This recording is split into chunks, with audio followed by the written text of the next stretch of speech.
It's 1991, and I'm getting ready to graduate from college for the first time, and I've learned some software that allows me to make a self-paced tutorial on a CD-ROM, so that you would basically put the CD-ROM into your computer and it would start a program. So I made a program that when you put it in, it told people about me and my background, and at the end it gave you a test and said, hey, what's the next thing you should do? Answer A, should you call and schedule an interview? Yes! B, call and schedule an interview. Yes! Or C, you guessed it, call and schedule an interview. Yes! And it worked. I got a job pretty quick. And everybody said, wow, you should sell those things. That is really, really cool. I've never seen such a thing. So I registered the domain. It was digitalresume.cc for some reason. I guess .com wasn't available. Red flag, by the way. And I went through and made a website for it and everything. And then I did my market research and found out that not only was I not the first person to come up with this idea, there were other people doing it much, much better and charging much, much less.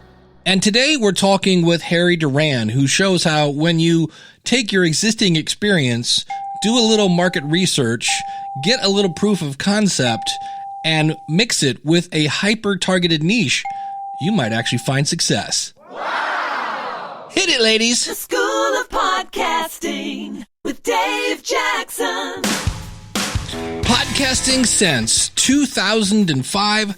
I am your award-winning Hall of Fame podcast coach, Dave Jackson, thanking you so much for tuning in. If you're new to the show, this is where I help you plan, launch, and grow your podcast. My website is schoolofpodcasting.com. Use the coupon code LISTENER, that's LISTENER, when you sign up at schoolofpodcasting.com. We have a really cool story today with Harry Durran. Before we get to that, I want to remind you, because it's right around the corner, I need these by Friday, March 26, 2021, and that is, it's the question of the month. Next week's episode will feature your voice. All you have to do is go to schoolofpodcasting.com/question. That again is schoolofpodcasting.com/question, and you'll see the answer. You'll see the question right there. What do you wish you had known when you first started a podcast? You click on the button there, record your answer, click on it again. It'll say thank you so much, and be sure to mention your podcast and your website slowly and, a little bit about it so we can go and check it out later. Again, that's at schoolofpodcasting.com/question. Oh, that music can only mean one thing. That's right. We've got some breaking news. In the next release of the Apple Podcasts app, the word subscribe is going away. What? Yes, and some people are losing their mind. Now, the reason for this is, according to Apple, it confused people because, well, there are other things on the Apple side that when you subscribe, you pay, but not for podcasts. So they're changing the word from subscribe to follow. And for me, my only beef is I got 15 years of me saying, it's all about the subscribers, baby. And now I have to say, it's all about the followers, baby. And it just doesn't have the same ring to it. So if you're going to keep using the word subscribe, be sure to mention to people that it is free.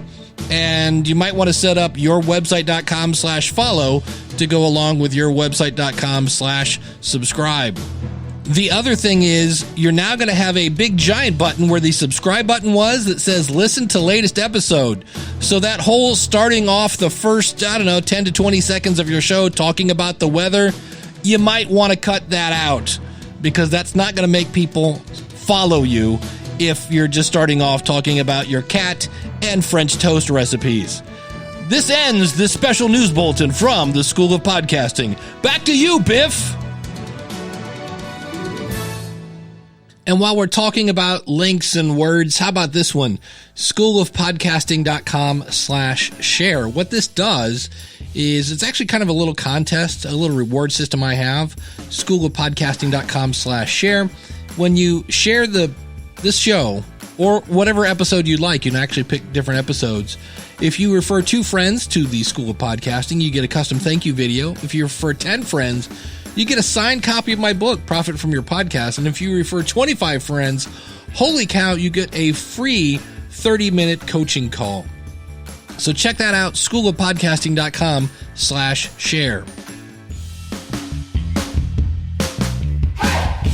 If you listened to last week's episode with Kristen Molnar about getting booked on podcasts, you can find that at schoolofpodcasting.com/766. You're going to notice that I asked her about her story after she had given us some really good nuggets. Again, schoolofpodcasting.com/766. Well, today I'm going to share a story from Harry Durran, and this is a case where we need to understand Harry's story before we get into it. Why? Because if you try to do right now what Harry is doing, you are definitely trying to run before you walk. Or to put it in podcasting terms, you're trying to make money with your podcast that doesn't have an audience. You see, Harry's background came from working in giant companies like JP Morgan Chase, you've probably heard of them, where he was making six figures a year in the marketing department. And he started a podcast that's still going, way over 200 episodes. He started it in 2014. It's called Podcast Junkies. I've been a guest on that show. Link in the show notes at schoolofpodcasting.com/767. And when it came to Podcast Junkies, Harry was an army of one. Book the guest, like interview the guest, edit the show, do the graphics, like learning Canva, writing show notes, posting to the website, learning WordPress, like learning Twitter, learning how to market, creating snippets. Like, what else can I do? I tried so many things to promote the show, get t-shirts, right? Like everything I could do to market the show, but it was a great learning experience. And he was looking into maybe starting a podcast production company, but he needed to start building relationships with people who had a budget to actually start a podcast. He started, it's called Fullcast. It is a completely like hands-free podcasting solution, but who was going to pay for that? I realized I didn't know a lot of people in the entrepreneurial space, so I hired a coach, a guy by the name of Taki Moore, who I'm still working with now. At the time, it was really expensive, and it's still an investment, but it was $1,500 a month just to be in a space where other coaches are being coached by this guy. It was, and thankfully, I was coming out of my six-figure salary, like my 9-to-5, so I was able to make that investment. But I realized in the Jim Rohn quote, "You are the average of the 5 people you spend the most time with." I was like, I don't know anyone in this space. And so I went in there and I basically just went into the deep end. I'm just like, wait, you have a 6-figure business, you have a 7-figure business, and you have like this like small team and it's all remote. Like, how did you do that? And Harry was doing two things at the same time. He was building a relationship with people who had a budget for a podcast, but he was also learning how to start and run your own company. And he also got feedback on his future services. That first client that I had, and shout out to John Livesey, who's a good friend of mine from LA, like he was in this mastermind group and he saw me doing something on the whiteboard where I was talking about a possible idea. On the break, he's like, when that's available, I'm interested. I'd like that. And I was like, oh, really? Cool. So, and then I remember like I was standing in my living room in LA and he called me on after the intensive was over and it was like Saturday. And he's like, yeah, I think I'm ready to go. And like, I think at the time it was like $1,000 or something like that. So he PayPal'd at me and I'm like, I'm in business. I have a business now. That is called proof of concept. Now I realize today we're talking about starting a business and maybe you're just doing this as a hobby. And that, by the way, absolutely perfectly fine, but both have something in common. When you describe your idea to somebody, if it's a hobby, they'd say, oh man, I would listen to that podcast. Is that available now? Or in Harry's case, they said, oh, is that your business? I want to be your first client. That's when you know you're onto something. When you describe it to somebody and they go, where can I get that now? In my book, Profit from Your Podcast, which you can find at profitfromyourpodcast.com or just search for it in Amazon, I saw a couple different instances of this, of where people jump into their niche, they jump into their community and then find out what they want. And in Harry's case, that came up over and over, and he just kept adding it to his list of services. His goal was to over deliver. He said, can you do this? I was like, yeah, we can do that. He's like, yeah, can you do that? Yeah, we should do that. Yeah. Because I was building the offer as he was saying it. Because like, well, if he's asking for it, someone else is going to be asking for it as well. So that's why we just started enhancing it. And it's priced, it's a premium price point because I want everyone to feel like everything's included, even the consulting. Like, you need to jump on a call with me? Yeah, let's do it. Like, and so just complete hand holding on the way. It's literally like turnkey done for you. And for people that value their time, who understand what an hour of their time is worth, it's a sort of like a no-brainer offer. And while that's a cool story, that's not why I brought Harry on today. You'll find out about that in just a second. Right now, I want to let you know, if you're sitting there thinking of starting a podcast and you're a little nervous about sounding stupid, or you're a little worried about, I really don't have a huge budget for this, I can make you sound like $1 million without spending anything near $1 million. And if you feel all alone, well, then don't. We have a really cool Facebook group. And of course, you have access to me, and we can help you plan, launch, and grow your podcast. We've got tutorials, we've got live group coaching, you've got priority email support. Check it out, schoolofpodcasting.com/join. That's schoolofpodcasting.com/join. So I heard Harry on the Sounds Profitable podcast, and he explained how he got a sponsor before he even launched the podcast. And the thought exercise there was like, can I create my own client? So we have a machine that can produce shows. Where would I go to produce a client, and what industry would I do it in? So these are all converging. And I looked up vertical farming. Vertical who? So let's just take a second here. What the heck is vertical farming? The short version is using technology to grow like produce, mainly leafy greens, indoors. So for example, deserts, actual deserts, like in Dubai, are doing like strawberries, like in the middle of the desert, because again, you're not dependent on the climate. You literally can be anything outside. You can have a shipping container in Alaska and still grow strawberries because you're controlling the climate. Wow, that's pretty cool, pretty interesting. But why did Harry pick that particular niche? And I looked up vertical farming, $14 billion industry projected to grow by like 2026. I was like, wow. And I keep seeing like VC money, 20 million funding, 50 million funding, 100 million funding. Probably sounds familiar to those of us in podcasting because it's happening there too. But if you think about, like, you could probably, if you do enough research and you follow all these trends, newsletters, like 30, 40, 50 industries that, doing the same thing. So I picked this one.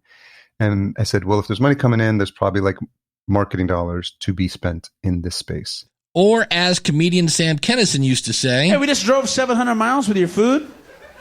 And it occurred to us that there wouldn't be world hunger if you people would live where the food is. Yes, move to where the food is. That's why every musician that wants to make it in country music moves to Nashville. But it's not enough to just move to where the food is. You have to be good. You have to stand out. After all, I could say, well, I'm going to start a podcast where I interview really interesting people and athletes and astronauts and blah, blah. Okay. So that your audience can do what? What's going to set you apart? Again, I've said it before. Starting a podcast is not hard. Starting a good podcast, that takes a little effort. And Harry decided to create what they call in the music business a hook. Something that resonates with your audience, something that sets you apart from the others. What I thought was interesting is if I would speak to the founders and CEOs. So that was a conscious decision. I said, I want to speak to them because those are the people that are, who created these companies. I love origin stories. I love founder stories. I don't know a lot about the industry, but, 250 Podcast Junkies interviews in, I'm pretty comfortable, just being naturally curious and engaging with my guests in a way where I just put myself in the position of the listener. Just like, what would the listener want to know about vertical farming? And starting with what does the listener want is always a great idea, but you can see there where Harry used his experience in Podcast Junkies and having 250 interviews under his belt as establishing his credibility, but he still had a little bit of imposter syndrome when it came to approaching CEOs. And it's interesting because you think the biggest names in a certain industry would be like, why are you having a podcast about vertical farming? You're nobody knows who you are. The third or fourth interview was with a guy named David Farquhar. He's in Scotland. We're doing Zoom, third week in March, pandemic, and he's in his house and I'm in my house, and he's just a normal dude and I'm a normal dude. And I think that was one of the interesting things that a small plus of the pandemic is sort of humanized everyone. And as you're having this conversation with one of these great CEOs you happen to mention. And then I said, well, we're looking for sponsors for the podcast. I was just still recording the early ones. And without giving away too much information, that led to a 4-figure deal for Harry. So yes, Harry was able to actually get a super niche podcast with a sponsor before it even launched. Now, some of the things that Harry did when it comes to launching a podcast, and he does this with his clients, and it's funny how great minds think alike. So I always use my partner Natalie's podcast as an example. She's a photographer. She coaches other photographers on how to build a photography business. The show is called Photo Business Help. So funny that the guy from the School of Podcasting thinks that's a good idea. Like it's pretty self-explanatory. So for this show, I was like, it's vertical farming and it's a podcast. I'm calling it the Vertical Farming Podcast. And that domain was available, by the way. I'm always looking at domain names. Like when we're creating client shows, I'm like, what's an easy to remember domain name? If you Google those 3 words, Vertical Farming Podcast, my show's number 1. And when it comes to your name, it's not just, is the domain available?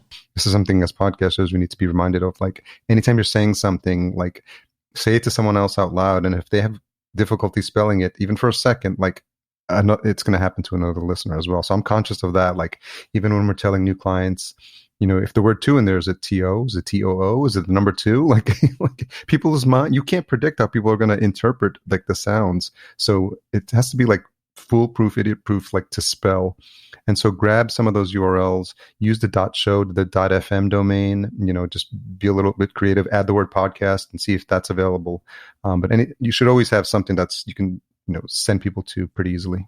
And once the podcast was launched, here again, Harry was doing 2 things at the same time, and that was by doing this. And then tag them on every single social platform. And that's, you know, if you're going back to, like I was thinking about this, building up these social platforms. So now when we published it on Twitter, on Instagram, made an announcement on LinkedIn, like it's really smart. Like this idea of over delivering, I don't know why more practitioners don't think about this. It's like, let me just squeeze in the pre-roll or the mid-roll and then I'm done. I'm always, you know, I've had this mantra with my guests, like treat them like gold. Now I kind of think about it in the same way with my guests. I mean, with my sponsors, like I'm literally like, if I have to spell something out because it's not clear for a sponsor. And so, you know, that's the approach I took. And they were happy. They were really happy getting visibility because if you think about companies, they're always looking for niche audiences to market to.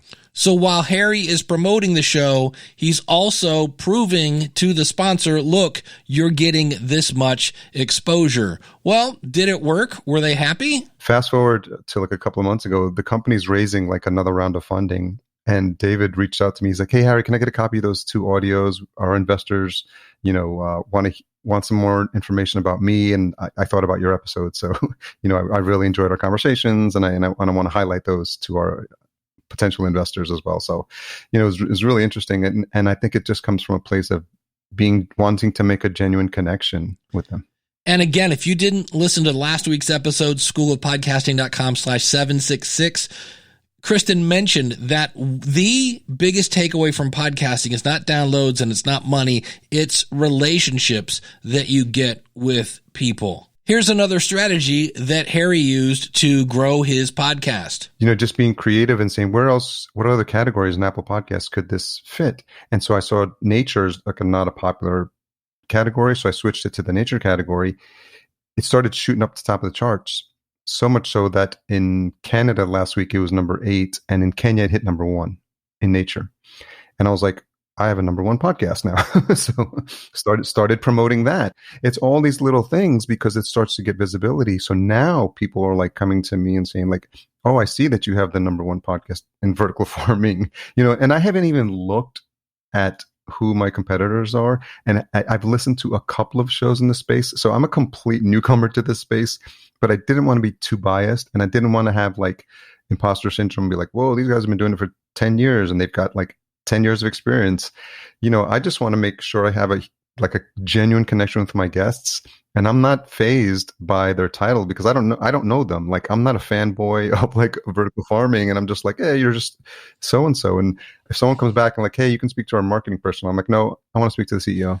And that goes back to what we were talking about a couple episodes as well. And that is the brand of the podcast. And so with Harry, he's like, nope, we're only going with A-list executives. I don't want to talk to the assistant marketing director.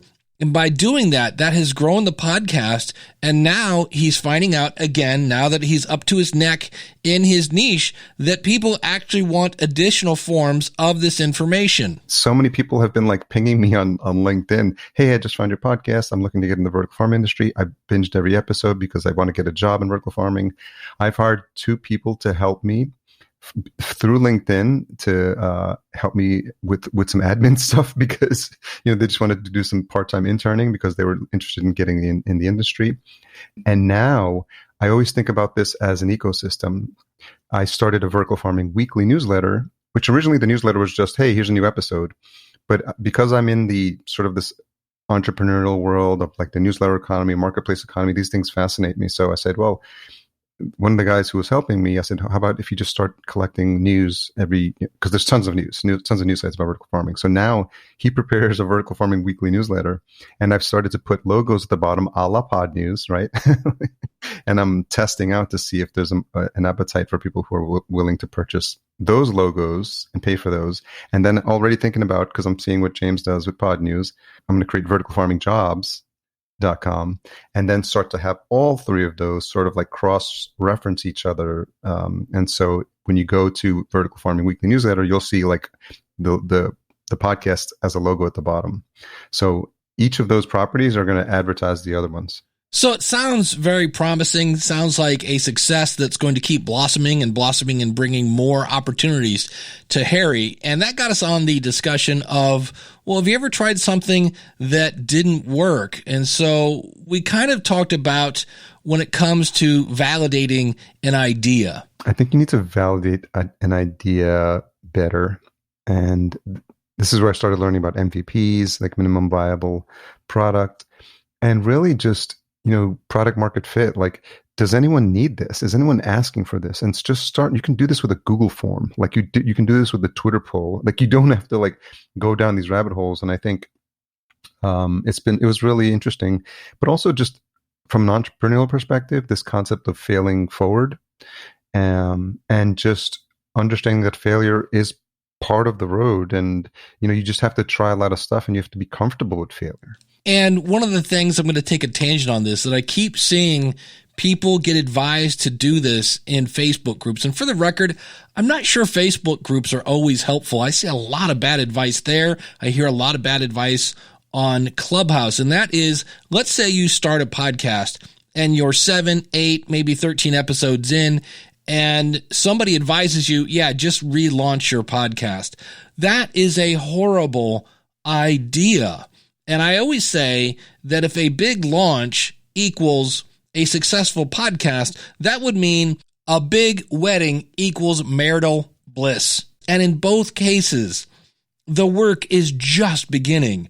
And if you are walking from point A to point B and halfway there, you take a wrong turn, you don't walk back to point A to get to point B. You figure out what's going on, you change your direction and head towards the right direction. You don't just throw everything away that you've done for 13, 14, 30, whatever, however many episodes. That makes me cry for the people who actually subscribe to your show. You're just throwing them away. So that is really bad advice. Be careful of YouTube. Be careful of Facebook. In fact, we heard in this episode where Harry hired a coach. You might want to look into, and I know you're going to say, oh, you're saying that, Dave, because you're a podcast coach. Well, yeah, kind of, because I see people do these really stupid things all the time. But we do learn from our failures. So I had to ask Harry, what was one of his favorite failures?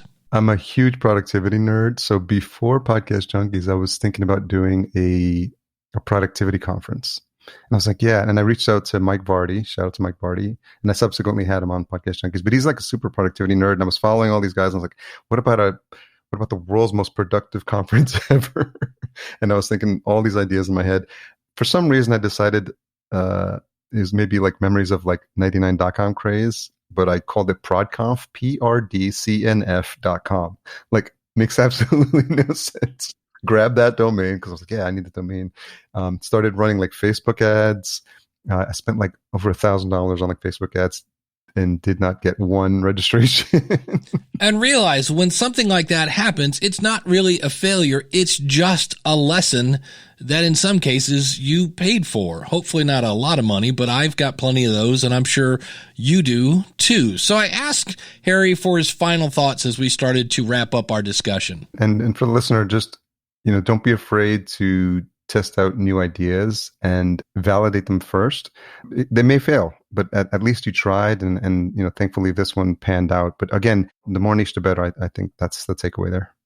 I knew that was going to be a cool story when I heard about it. Thanks again to Harry. You can find him at, the podcast we were talking about, verticalfarmingpodcast.com. His company is fullcast.co. You might know him from podcastjunkies.com. Links to everything out at schoolofpodcasting.com/767. I love the fact that he went hyper niche, but he also said, give me a hyper niche that has a budget. His whole thing was listener first, even though he was kind of doing this to get sponsorships and find that he's like, in the end, what did the listener want to hear in a podcast? And also, this is what I was talking about. He had 7 years of podcasting experience when he started this. He didn't just jump in and go, well, I don't know how to interview anybody, but I'll figure this out. And I love the fact that he said, when it comes to verifying an idea, does anybody want this? Last year, I had to realize that for whatever reason, everybody saw the School of Podcasting as a place to start a podcast, but not necessarily how to grow a podcast. So I was actually going to start a second site, a community that focused only on growing your podcast. Like if you didn't have a podcast, you couldn't come in. And I reached out to my newsletter. I reached out to you and I said, hey, I would like to pick your brain on this. And in a nutshell, I said, here's what I want to do. I want to have a community of people. We're all going to, you'll have one person, maybe a day, a week. We'll all listen to their podcast and we'll give great constructive feedback.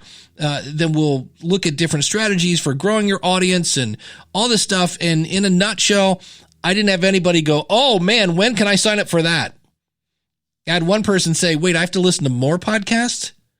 And I was so ecstatic for that feedback. Now, on one hand, it kind of was like, I guess nobody wants what I want to do thing. But on the other hand, how much better is it to find out about it now before I go investing hours and hours in a website and learning this and that and setting up all the different formats? I'd rather know it now before I go wasting a bunch of time. Now, if you think that's a good idea, I still want to do that. I had a couple people who are going to line up. We're going to partner with it. And now here's the other thing. That might be a good idea. I'm just explaining it wrong. Not really sure about that. And that's where, again, your podcast is a recipe. It's not a statue. And so maybe I'll go back to that idea someday and I'll come up with a better way of explaining how I want to help you grow your audience with a community that's focused on growing your downloads, growing your influence, whatever it is you're trying to do with your podcast. But right now, I've put that on the back burner. I've got other things I'm working on, which again is a good thing. We've only got 24 hours in a day and we've only got so much time on this planet. I might as well spend it working on something that somebody actually wants to use. Now, if you want somebody to bounce your opinions off of, I've got a private Facebook group over at theschoolofpodcasting.com. If you go, Dave, I don't even have a podcast, I've got tutorials at, you guessed it, theschoolofpodcasting.com. And if you're like, I have no clue what I'm doing, I'm just going to be hung out to dry. No, you're not. You've got me right by your side. I've got live group coaching. And of course, you've got priority access via email. And if for some reason you start the School of Podcasting and you're not happy, anytime within that first 30 days, go, Dave, I'm going to tap out. This is not for me. By all means, I will let you tap out and refund your money. Check it out. schoolofpodcasting.com/join. And I'm so happy you made it to the end of the episode. If you feel like following this show, or if you want subscribe for free, all you have to do if you're on your phone, text the letters SOP all together, one word, SOP to 31996. That's SOP to 31996. Until next week, take care. God bless. Class is dismissed.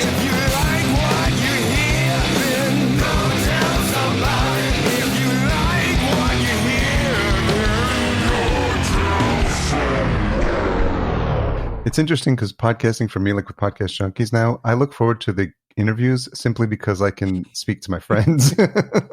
That's it. I keep trying to have like really in-depth conversation with like the girl that like checks me out at, I don't know, the food place. And you're like, so how do you feel about it? And they're like, wait, it's 1836. That's all I need is your money. And Yeah, exactly. Oh, sorry. Yeah. When did you first decide you wanted to become a bagger? That's your honor, yeah.